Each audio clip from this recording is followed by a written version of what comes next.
Welcome to the 128th season of the Canadian Club Toronto, Canada's Podium. For over a century, this platform has been a gathering place for visionaries, public figures, and decision makers to discuss the most pressing issues of our time. We've been having important discussions and debates around this podium in this country for well over a century. I call this a historic podium of record. Our club's always been a forum for visionaries, public figures, and decision makers to command attention to the issues of our time. The Canadian Club is one of the most important podiums anywhere in the world that a Canadian can speak to, tell Canadians what it is that they think, develop those thoughts. And so I want to thank you for that very, very much. Please join me in thanking our esteemed panelists today. Through our programs and events, including our youth and young leaders programs, our diversity partnerships, our joint events, and our media and social media opportunities, we offer you access to dynamic political, social, and business figures from abroad and right here at home. The platform from which the eloquence of Canada has flowed all of that time, whether it be business, education, politics, sports, arts and culture. If someone wants to say something to Canadians about this country and about the future of this country, this is the venue you choose. Great. Well, I'm back for a few minutes, and to those in the room, I hope you had a lovely lunch. And to those who are with us online, my name is Paula Allen. I'm an executive director with the Canadian Club and your host today. We have an extraordinary panel and one of the most relatable topics that we can think of, which is health and health care. Our club, the Canadian Club, prides itself on showcasing and providing a forum for some of the most important issues in our time. And I'm pleased to say that this season is no exception in that offering, and it is our 128th season.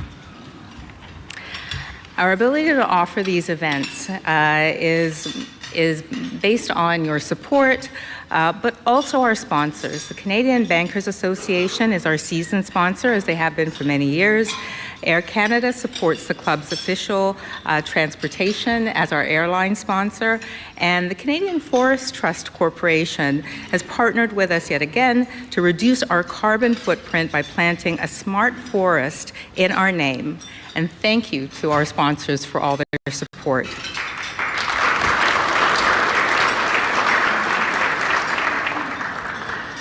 So as I said, the Canadian Club provides a forum for some of the most pressing issues and important issues of our time. And we have, just in the month of November, 7 exciting speakers who will be at this podium. So I encourage everyone to go to canadianclub.org and see the speakers that would be upcoming after you've enjoyed today's event. We also offer on demand as well, and while you're on our website, if you're not already a member, please join us. There is an opportunity for you to be part of this community on an ongoing basis, and also for everyone attending to share your experiences on social media. So, big questions. What do you think about the state of healthcare in Canada right now? Are you worried about wait times? Do you think the system will be able to handle an aging population and greater need? If you have questions for our panel, there is a Q&A that you could fill out, and we'll be collecting them and sharing them with our moderator. And if you are online, please hit the Submit a Question button that's on the right side of your screen. Now, it's my pleasure to introduce you to our speakers today. Starting with Dr. Novak, and he will be joined by co-panelists for his discussion. So a little bit about each of them, and we're thrilled to have them with us. Dr. Dominic Novak is the president of the Ontario Medical Association and a physician with Women's College Hospital. He is a faculty member in the Department of Family and Community Medicine and the Dalai Lama School of Public Health at the University of Toronto. You're very connected to me. I love Women's College Hospital. I went to U of T, and I knew I liked you. Dr. Novak is also the recipient of the College of Family Physicians of Canada Award of Excellence for his leadership in healthcare. We're also privileged to have Christine Elliott, who's the former Deputy Premier of Ontario and Minister of Health. During the 4 years that Christine served as Ontario's Minister of Health, she was at the center of the province's response to the COVID-19 pandemic. So congratulations, and you're looking very young for that. As a result of her leadership, several key changes were made, including the Connecting Care Act, which gave rise to Ontario Health, a Crown organization that merged with 14 local health integration networks and other agencies, including Cancer Care Ontario, Gift of Life Network, eHealth Ontario, and Health Force Ontario.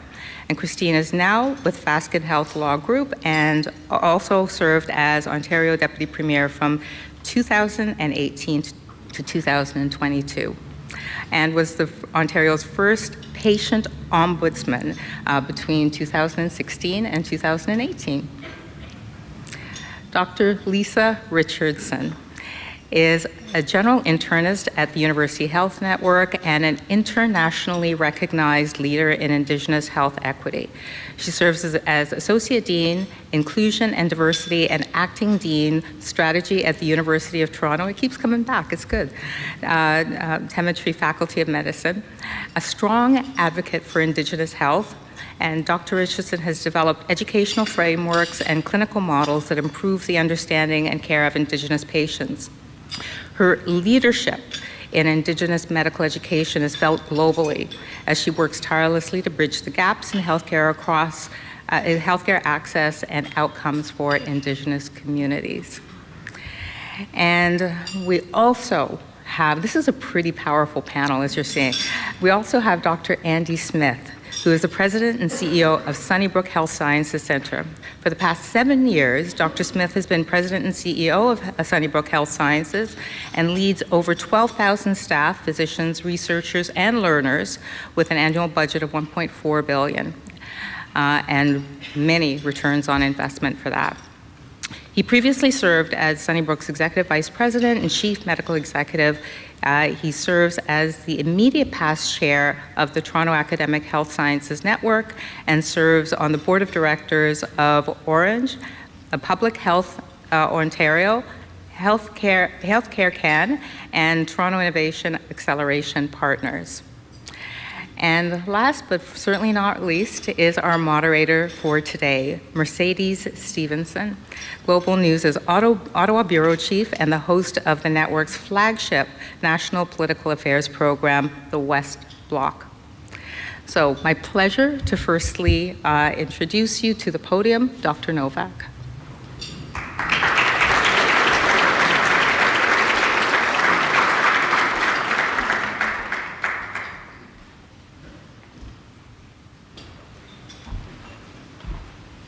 Healthcare. Where do we begin? It's no secret that healthcare is our most cherished institution as Canadians. And it's also no secret that we're facing enormous challenges and crisis in many parts of the foundation of our healthcare system. And today, my invitation to everyone here today, to everyone watching as well, is optimism in the face of overwhelming challenge. And optimism, to me, means realism and hope. And it's not just any optimism. It has to be relentless, impatient, ambitious optimism to get our healthcare system back on track. The realism part of that is validating the experiences that people are having, the lived experiences that people are having in our healthcare system. Some time ago, I met a teacher in Windsor who's been waiting for a hip replacement. Weeks turned into months, turned into years. Meanwhile, they've been living in agony every single day. I met with a family who was taking their beloved grandpa to the emergency room in Rainy River. They got there, saw a sign on the door that said, temporarily closed, with the closest option 2 hours away. In Kingston, hundreds lined up outside of a clinic at 5:30 a.m. in the morning in a desperate bid to find a family doctor. Most were turned away. These experiences, these symptoms, are symptoms of a system where the foundations are in crisis. Nearly 1 in 4 people in this province can't find a family doctor. Communities in the north are short 1/4 of their physician staff, just making do. Last year, emergency rooms closed over 200 times. And meanwhile, it's no secret that my own profession, doctors, are probably keeping the fax industry alive. What I call big facts.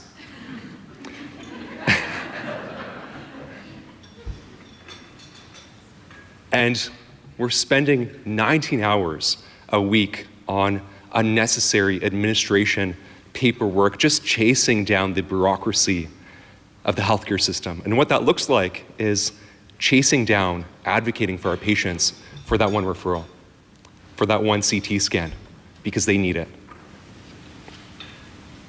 But optimism also means hope. And what gives me hope are the health professionals, the doctors, many of you in this room, in your healthcare leadership roles, in the community, in hospitals as well.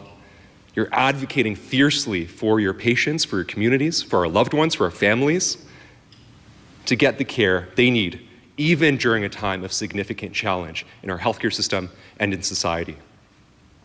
And the thing that also gives me hope is, across this province, if you can get through the wait, the care you get is world-class, from world-class doctors at world-class hospitals with world-class outcomes. So there's a lot to be proud of in Ontario in our healthcare system. But we need to get things back on track, and we need the political will for our province to do that, and especially in the foundations. And we could do exactly that. And that's what today is about. How do we look at the future? How do we rebuild the foundations of our healthcare system? How do we find everyone a family doctor? How do we preserve care in northern and rural communities? Because they deserve it too. How do we keep emergency departments open? How do we cut down on wait lists? How do we deal with our intense workforce shortages, doctors and other health professionals? And how do we bring in technology and innovation so that folks like me, folks like many of you in the audience who are clinicians, who are doctors, can focus on patient care rather than the bureaucracy and the paperwork? So that's what today is about. Today is about impatient, ambitious, relentless optimism. That's my invitation to all of you here today as you go into the rest of your lives beyond the session. And we have an amazing panel to kick us off with that impatient, relentless, ambitious optimism today. Because we can get our healthcare system to a place where we're proud of it again. And that's what we're here today to talk about. Thank you very much, and looking forward to the conversation.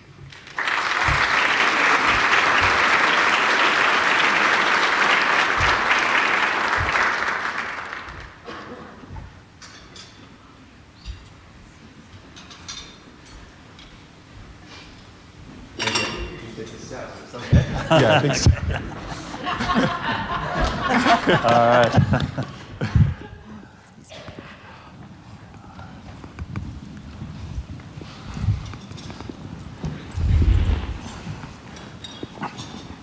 Well, thank you so much, Dominic, for that inspiring opening on an issue that is critical to everyone in this room. And I know when we were talking ahead of the panel, you were talking about every room you go into, and I'll leave it to you to ask the question, but the number of people who have been directly affected or whose families have been directly affected by issues in healthcare It is one of these issues that literally touches everyone. And you laid out the symptoms that we're experiencing so clearly, the struggle to find specialists, the wait times, no family doctors, can't get into a walk-in clinic.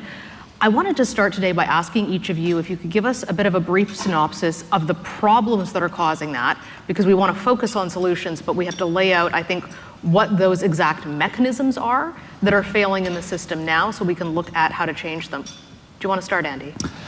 Sure, I'll start. And I think that there's a number of ways you could start this. I'm going to pick up with Dominic's theme, talking about optimism and determination. I think that the first step is always to recognize, or for us to agree, that there's an issue. And I know that everybody in this room agrees that we have issues that we need to deal with as a province and that we're determined to do so. So the next step then to go for that is to have clarity that we are going to solve that problem. I think that that requires a couple of things in my mind. Dominic, you spoke to one of them already. We need to first off remember we have spectacular, smart people in this province, doctors, nurses, healthcare workers, healthcare leaders. So we have the people and the smarts to get it done. I think that we also need to be clear about what I like to call precision diagnosis. So we need to figure out what problem we want to solve and not just say, my goodness, everything's in crisis. No, everything's not in crisis. There are some really important, deep problems. Let's diagnose them and then bring precision treatment to bear on those specific issues. So I'll say one more thing, because as I listened to this, and we all hear about this topic all the time, I keep coming back in my own mind, and perhaps I'm being a bit dramatic here, but to the 60s with John Kennedy and the moonshot, when they said in the very early 60s, and there was angst that the Russians had first gone into space. And of course, it was just very clearly, very specifically, and very simply said, we will go to the moon. And then the engineers, the people in companies, indeed even the janitors famously said, let's get it done, and they got it done, and they were there by the end of the decade. So I think for us, the equivalent of that moonshot is for us to say, with optimism and determination, now is the time to move from strategy to execution and get it done. Lisa, when you look at the system, where do you see the friction points that need to be, and I know there's many, but the top 3 that you would identify? So the paradox of what I'm going to say is that I practice acute care medicine as a general internal medicine specialist in a quaternary care center. And yet, what I think is most important for us to do right now is invest in primary care and community-centered care. And apologies to the hospital CEOs and all of us who've had all of this tremendous expertise in building our skill set to work in these acute care environments. But when I am caring for patients in that inpatient setting, what I am seeing is all of the gaps that have occurred that have led to that inpatient admission. And guess what? I'm evidence-based as an academic, and the literature supports this. When we invest in primary care, we spend less on all of the downstream. So we need to really shift. Secondly, who are we building our health system for? We tend to take as, quote, the universal patient, the person who can easily access and move through the system. What if we were to design the system around the people who have the most difficulty getting into it? Then we create a system where actually everyone is able to access it. It's a principle called universal design. That leads to number 3, which is understanding that health in all policies approach. So we cannot just focus on that, again, that acute care. We have to understand all of those social factors that are influencing my patients, for example, who have complex chronic disease, who have all of the complications of that. What does it look like to look more broadly? And that, of course, is incredibly relevant for Indigenous patients and Indigenous communities. Dominic, you are a primary care family physician. Mm-hmm. Why are we in the situation that we're in with the difficulty in finding family doctors? Yeah, I'm a family doctor myself, and let me tell you what a regular day looks like for me. We'd start off caring for a newborn baby, then move on to visit with someone who's close to end of life, and navigating through that end of life last few months, weeks, days with them so that they could stay close to home, close to family, close to community. In between could be a visit with someone who is starting a new family soon and is looking at preventive care. So it's no wonder that people who have a family doctor, for people who are connected to a primary care team, they have better outcomes at a lower cost for our healthcare system. But the reality is too many family docs are not having that opportunity to be connected to a team, to an interdisciplinary team with social workers, pharmacists, nurses, other health professionals all working together. And that's what we really need to focus on, to building teams, because no one profession can do it alone. And then also the other reality of a regular day for a family doctor is hours. Crushing hours at the end of the day, 10 p.m. at night, 11 p.m. at night, midnight, burning the midnight oil, catching up on sending back and forth faxes and trying to advocate for our patients just to get that CT scan that they really need to get, or that specialist appointment that they really need to get. Those are the challenges. Those are the reasons why it's actually really difficult to find family doctors for many of us in this province. And those are the things that we really need to address. Those are actually also the solutions to getting us to a better future where every single person in this province is connected to a family doctor, supported by a team. Christine, you've seen this from both the patient advocacy side and from the political side. When you look at the system, where did you find the most difficult problems to fix, and why are they so intractable so far? Well, I don't think they are intractable. I think that there are solutions to some of the issues that we're facing right now. We do have excellent quality healthcare in Ontario. We're very fortunate to live here, but access is a bit of a concern. And then, of course, wearing my former hat as Minister of Health, there's only so much money you can put into it, too. You can't keep adding more and more and more money without making some changes.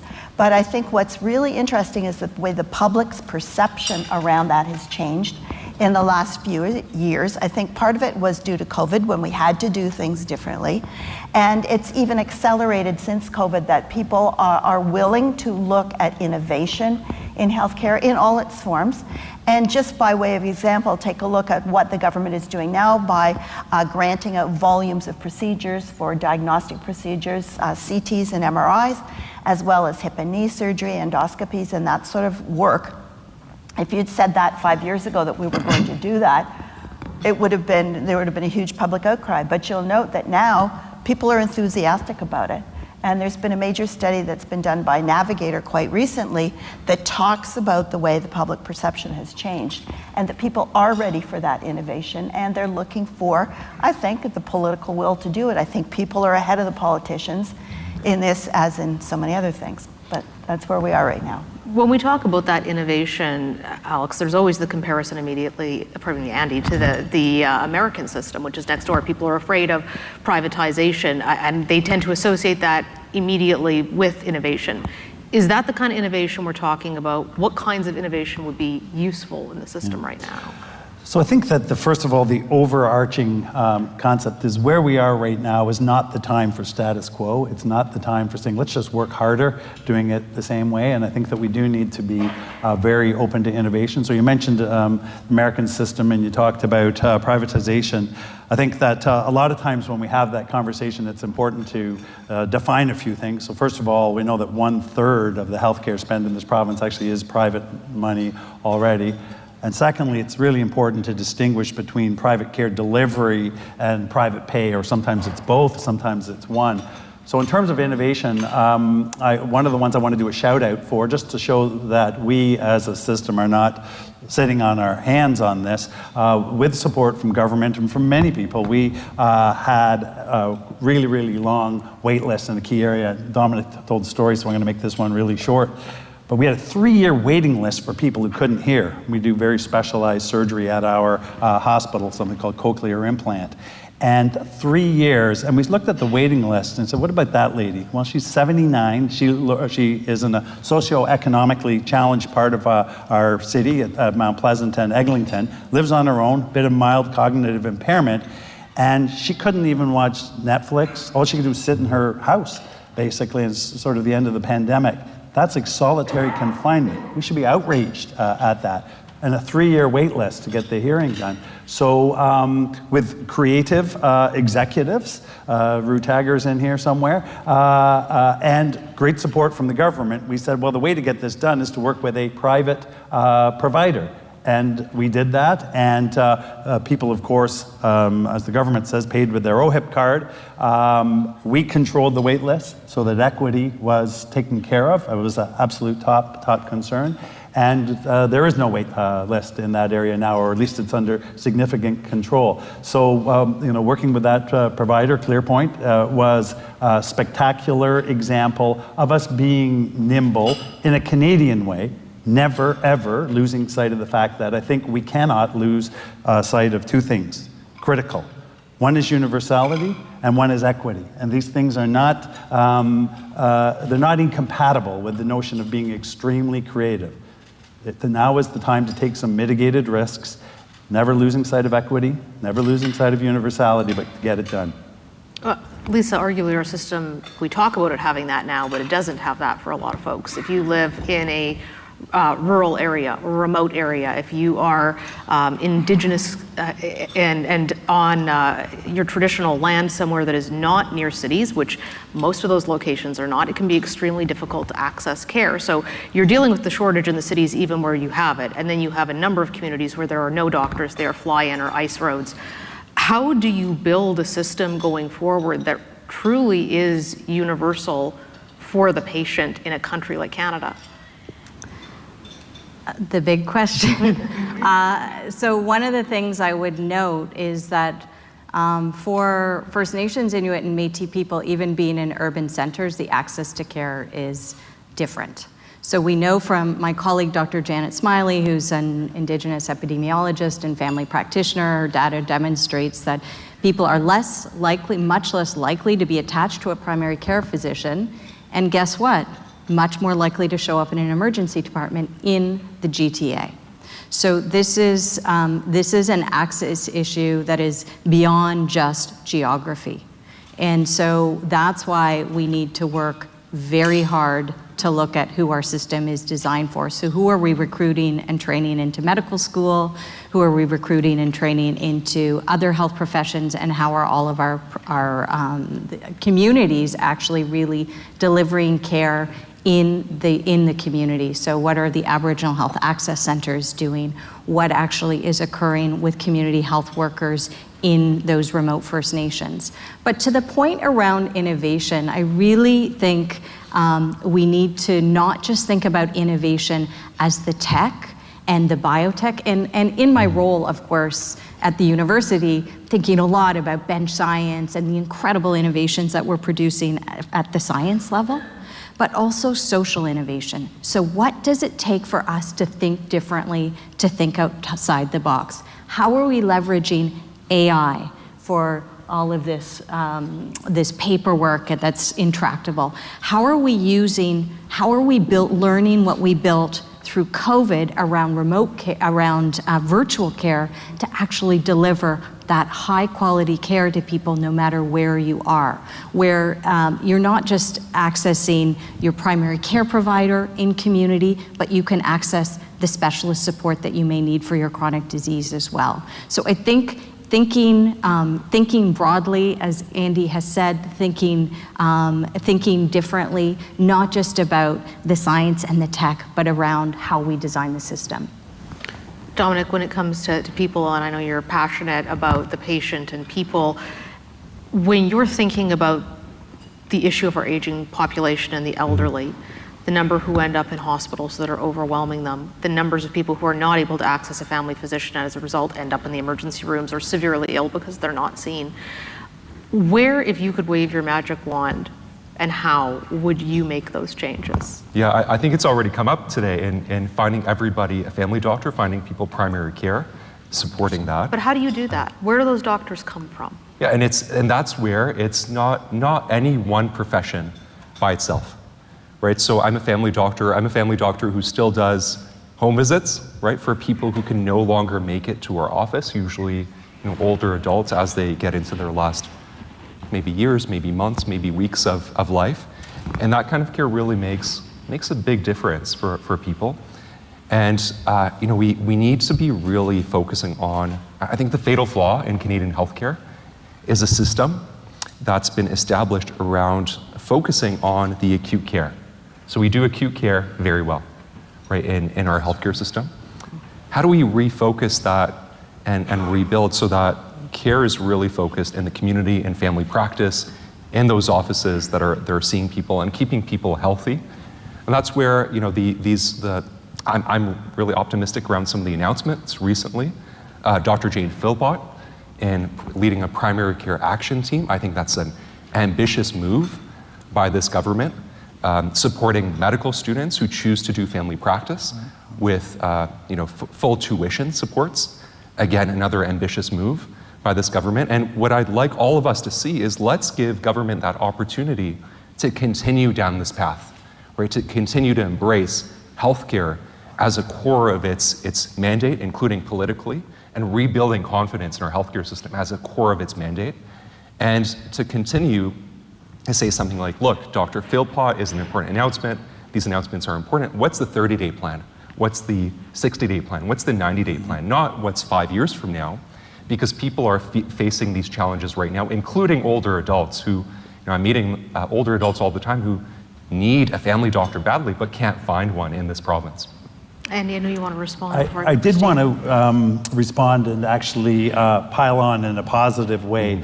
I'm going to pick up on something Lisa said, and I know Lisa didn't mean to even imply this, as if hospital CEOs were not enormously supportive of primary care, because as I look at three of my esteemed colleagues, I'm going to say that they also say hooray, and Dominic, you've said it again, and I love the fact that we're taking awareness and agreement. And now we're saying, okay, what are we going to do? How are we going to lock arms, stack hands, whatever you want to say, and get it done? And I just want to make it crystal clear, as I'm staring at my hospital colleagues, that they will say we're right there with you, because we agree that that's exactly the solution for what challenges us or bedevils our teams in the emergency department sometimes. And I'm pretty sure we are all 100% aligned, and I bet there's high alignment in this room. So we're ready to take that step. Yeah. Again, another positive thing, very briefly, we saw this incredible burden of disease study from the Ontario Hospital Association, incredible leadership there, which basically shows we haven't seen anything yet as a healthcare system. Next few years, population growth, and an aging population, people are living longer, sicker, thanks to advancements in medicine and healthcare. But we're going to be, if we're feeling stretched now, we haven't seen anything yet.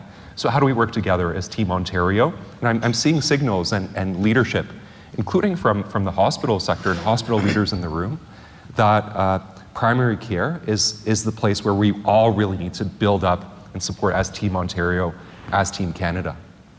Christine, there's this constant fight between the federal and provincial governments, which you will know well.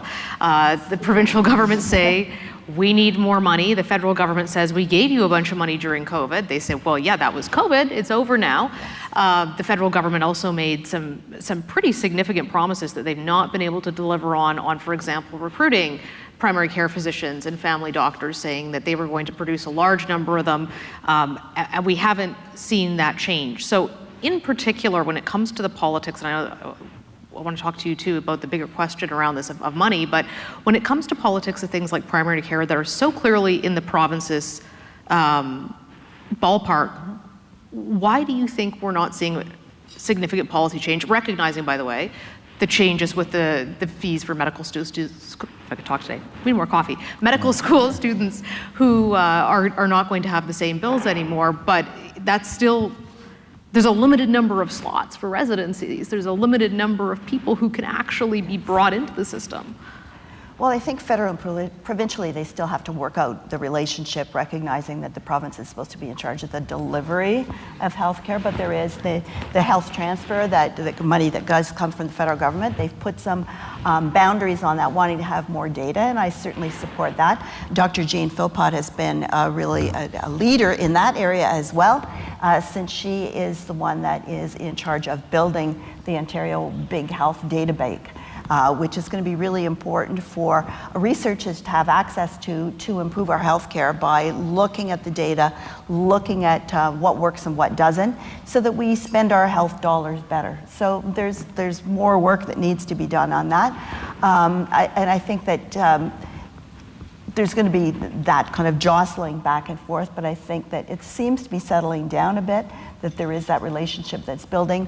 We do only have so many residency spots, as you say. I think that the announcement that was made the other day about Ontario making sure that all of the new positions in medical schools are for Ontarians or Canadians, I think mostly that's happening anyway, but we do have two new medical schools that are being built here in Ontario, one at York University, one at Metropolitan Toronto University, which is going to drastically increase the number of undergraduate positions, as well as residency and postgraduate positions. So I think we are building the system so that we have more professionals.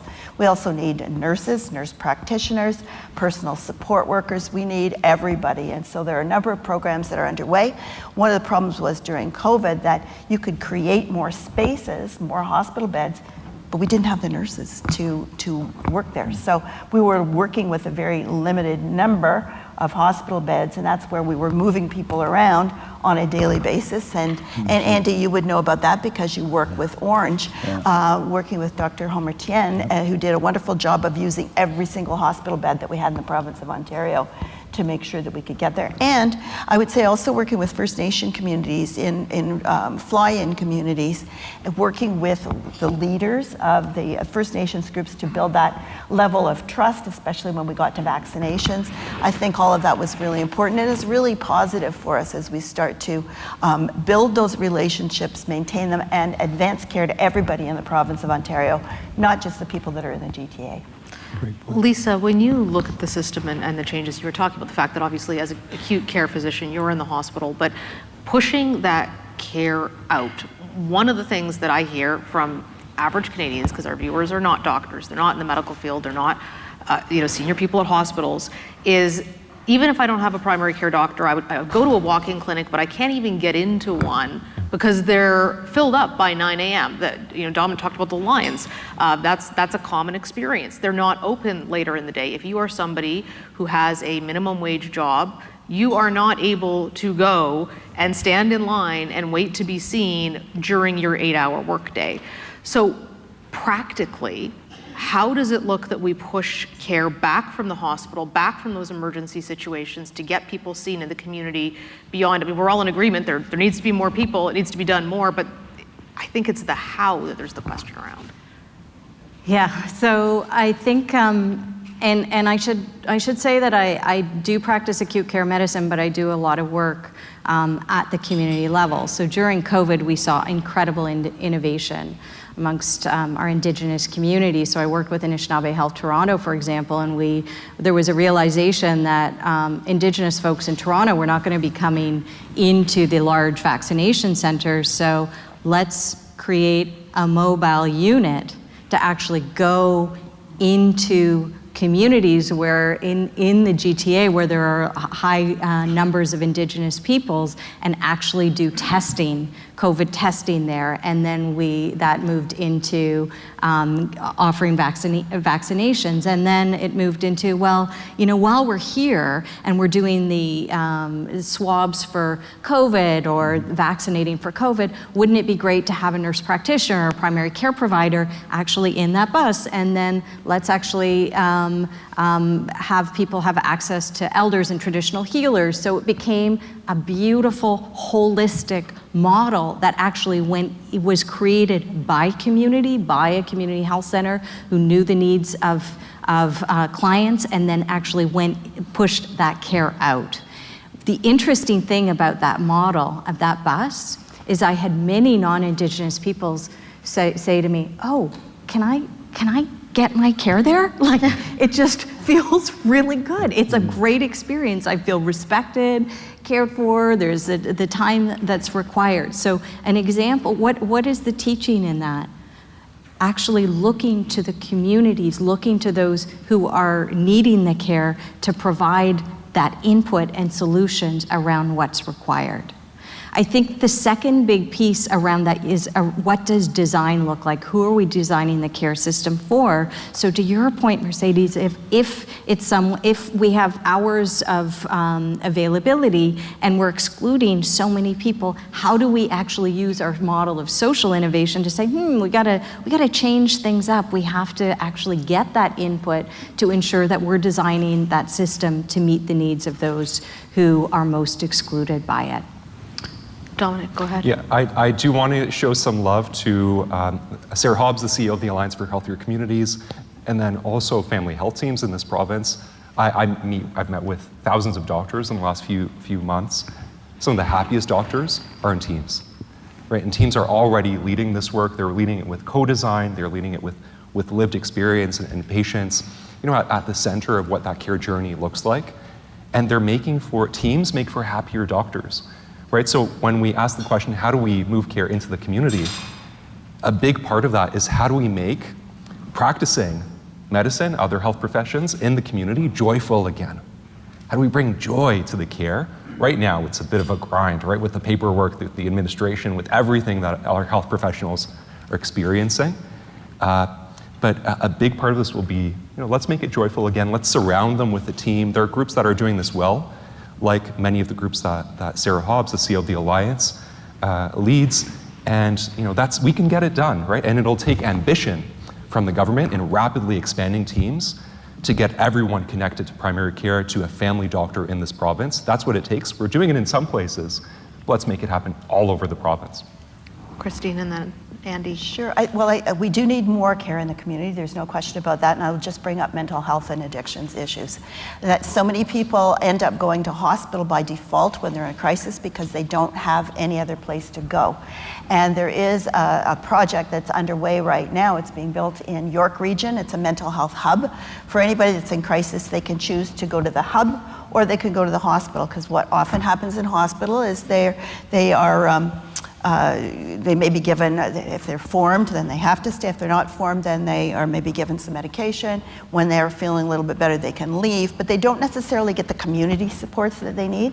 If they go to the hub, they can stay there willingly, and they can be treated, they can be connected to those community resources that they really need. And I think if we're really going to improve mental health and addictions issues in Ontario, we need to have more of those hubs. So I think this is a really great pilot project. I am virtually certain it's going to be successful, and we need more of them across the province so that they can get the care that they need and be connected to what they need in the community, and they don't have to be in a crisis to go to a hospital where they may not be connected with those services.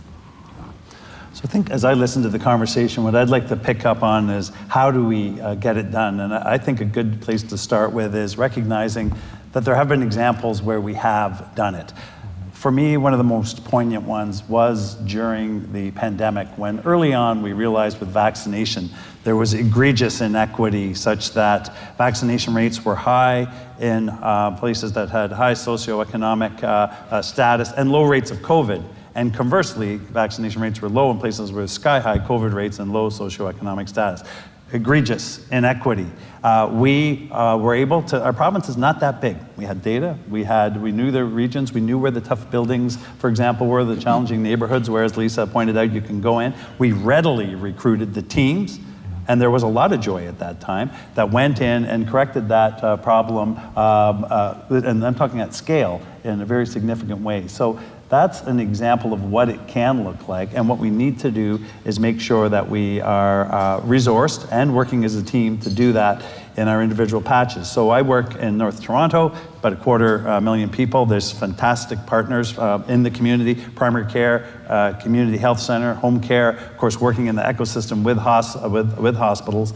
And we know full well where the underserved people are. We've got the data. We can no longer need to say, oh, that's somewhere off in the future.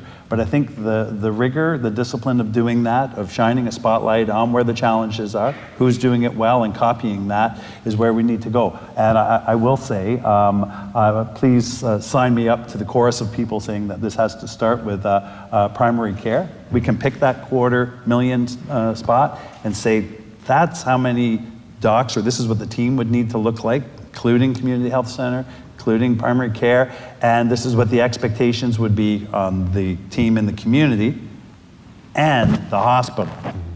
What I mean by that is programs like SCOPE is one of my favorite. The seamless care, optimizing patient experience.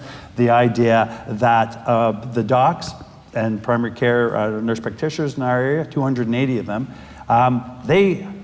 SCOPE is essentially a hotline. It's a growing hotline. We can pick up the phone and say, I'm really worried about this person. Can I get a chest x-ray or CT chest, need that right away, or an ultrasound to rule out a bad DVT, whatever it is. And they need to have the confidence that the hospital is going to pick up the phone and say, how can I help? Yeah. I want to ask you, Dominic, about how this fits with the growing wave of aging Canadians who are heading towards hospitals. And one of the questions we had from the floor was about things like home care and leveraging that to help people stay in their homes to manage their conditions after they're discharged from hospitals, particularly people who may not have family members close by. We don't all live in the same village that we were born or grew up in anymore. It's a very different situation. What role does that have in the future of rebuilding the healthcare system to handle this gray wave? Yeah, I think of programs like SCOPE are really the answer to this.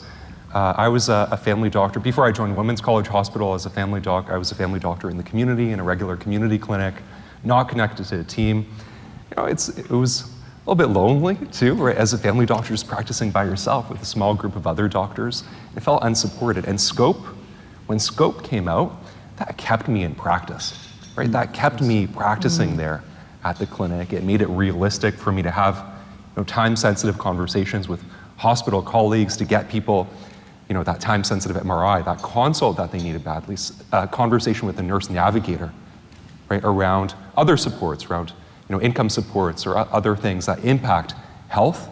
So programs like SCOPE are really that way forward, and they're especially important given this wave that the OHA is talking about and Dalan is talking about of increasing complexity, comorbidity, this wave that we're going to see in the next few years where there's going to be a lot more demand for health services. So how do we support primary care, family practice, and connections to hospitals like SCOPE, hospitals generously sharing their team members and their resources with primary care and seeing it as, I'm from Mississauga, so calling it the great nation state of Mississauga, it's Team Mississauga, right? Or Ontario, Team Ontario. That's the lens we have to have, rather than primary care, hospitals, home care, all by themselves. Christine, how do you see some of this playing out? I mean, obviously aging voters are going to be a huge voting bloc. So it's always kind of astounding to me that politicians have not picked up on this yet, because I would think it would be a really big vote getter for them. If you ask most people who are aging, would you rather stay in your home and have personal care workers coming through and helping you, or be put into a home, or you end up in the hospital? And we know the statistics that for elderly people, the longer they are in the hospital, the worse their outcome tends to be, and you're in the hospital longer if you don't have the ability to have care at home delivered to you. Do you think this is an issue that's going to catch on politically? Yes, I think it's a huge issue that, of course, people want to stay in their own homes. They don't want to necessarily have to go into long-term care home or another place where they're receiving care. I think people want to stay in their own homes and age at home, but have the necessary supports that they need.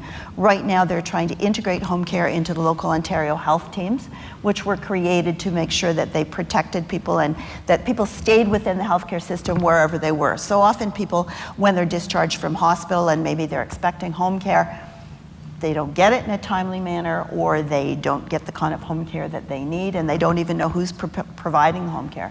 I think that needs to be coordinated much better, and they're on the edge or the verge of doing that, I think, with the local Ontario health teams. But not everybody can be maintained at home. So I think we need more money for home care and more coordination of it. But we also need some more long-term care homes. But we also have a whole group of people who are in hospital, alternate level of care patients that Andy would know about very well, sometimes up to 25% of the total hospital population. That's what also contributes to hallway health care. The issue with a lot of these patients in hospital is that they won't be taken by a long-term care home because they may have mental health or behavioral issues or substance abuse issues. And so they can sit in a hospital for literally years.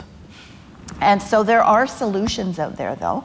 I call it's another type of home. It's like a lesser than a long-term care home, sort of like a retirement home for people that don't have a lot of money. And there's a lot of people that fall into that category, that they can go into places, and Indy and I know a group that does a great work in this area, that will take people that nobody else will take and put them in a safe, comfortable home where there's a community of people there.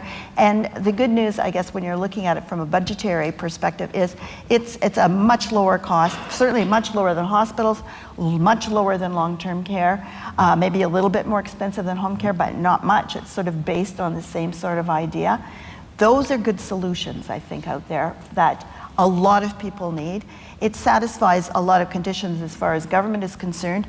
You help find housing for homeless people, builds more affordable housing, and helps people find a place where they're not going to be lonely and isolated, a good quality home, because we should be concentrating on what the person needs, and working with hospitals to help create that flow so they can bring more people in and be able to serve them. We do have to wrap up momentarily, but before we do, I want to ask each of you for sort of your concluding thoughts, and I'd ask you to fold into that Jane Philpott, who's an amazing physician, politician, person. I've had the great pleasure of interacting with her when she was a federal minister, who truly cares and is not partisan, has been named by the Ford government to come up with strategies. What things can we do here in this room, and do you hope to see Jane Philpott putting in her report? And will that report find resonance? So I'm cheating with a three-part final question, but I guess you can pick and choose what you want. Starting with you, Andy. So my concluding thought here, and let's see how this plays if I can depict this. So I have a slide I used to use that had cave people, cavemen and cave women in a cave, and someone was drawing with whatever kind of dye on the wall and drawing a beautiful picture. And then the cave woman came up behind him and said, "You know what? Enough strategy. Get out there and kill something." So the correlate is not the correlate is not, of course, to kill. That's why it's a bit of a bad analogy, but you get where I'm coming from. I think there are 50 things that are big ideas that we could do well. I 100% agree with the Philpott approach that what we need to do is be able to say that in my patch that my team is responsible, together with community, for taking care of, everybody should be able to have primary care. And then we need to support that primary care in the community, and that's going to be better for patients, their families, and the communities we serve. And that's it. And we need to execute on that goal. We need to have profile on it. We need to have data. We need to shine light on when we're doing well and when we're not. And if we're not doing well, we need to say, "Dominic, come and show me how I can do better." Lisa. So yes to action. I'm always action-oriented. And to your point around being impatient. And let us allow that action to be evidence-based. Okay, I don't want to be too much of a geeky academic here, but we need to, when we are piloting things, we must study it. When we are developing policies, it must be in collaboration with those who can actually give us the feedback around what works. So what does evidence-based health policy look like? Very powerful, and that's why this issue of the data is so important. So if something is tried, let's study it. Is it working? Great. If it is, how do we scale it up? If it's not working, how do we steer course? And because we're in crisis, we get into a reactionary mode. And how do we actually step back and say, bring all of these ideas into that space of being evidence-informed? Dominic. Yeah, so my opening invitation was of impatient, relentless, ambitious optimism. That's for all of us here. But my closing invitation is, I think we have some elections coming up, who knows when, right? And we have provincially a government in the past who is not afraid to run on healthcare, right? Hallway medicine, ending hallway medicine, healthcare has kind of took a sidestep from this government's lens for a little bit. I think all of us need to show that sense of, we're ready to get things done, and call the Premier, call the Minister of Health, and say, we want you to tackle the grand challenges that we know people are facing in our healthcare system. And we're right there with you to do that. And let's get some political will on this. I think that's where we really need to take this. And I like to frame it this way. Let's give our elected leaders the opportunity to tackle the challenges we're all facing in the healthcare system. That's the perfect lead-in for you, Christine. Well, needless to say, I think healthcare is really important, and I think it will be important in both the next federal and provincial elections. And I think it's important for all of us to be open to new ideas, and then to challenge our government leaders on that. If there's some things that are working, and I have great respect for Dr. Philpott, and I think she's going to lead us into great solutions for creating more primary care in Ontario. But I think all of us have the responsibility to be listening, to listen to what the good ideas are, to support those good ideas, let our leadership know about it, because I said earlier, I think the public is ahead of government in terms of the acceptance of some of these ideas. Let people know what you think about them, and that's going to make a great determination in how we go forward in terms of healthcare. People have studies have shown people are open to innovation. We can't keep doing things the same old way, because sometimes they're not working, and we can't afford them. We have to look at where we're going to get best value and be most equitable and most patient-centered. So I think that there's a responsibility here for all of us too, and I look forward to that, and we'll see what happens in the elections. All right. Thank you so much to our panel for your knowledge, your wisdom, your enthusiasm, and your innovation.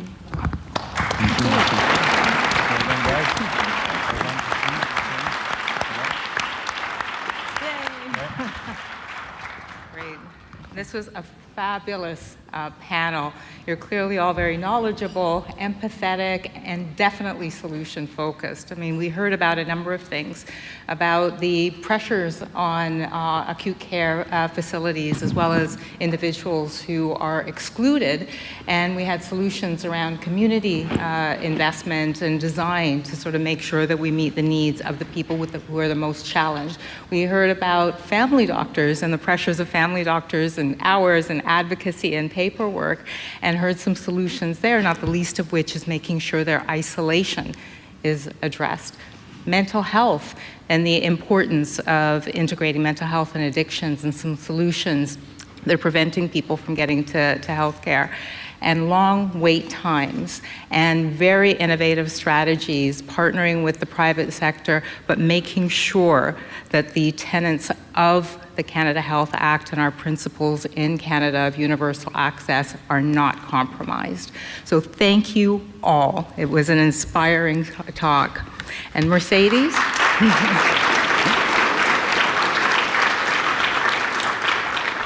Mercedes, again, demonstrating extraordinary skill in your moderation and bringing this all to life.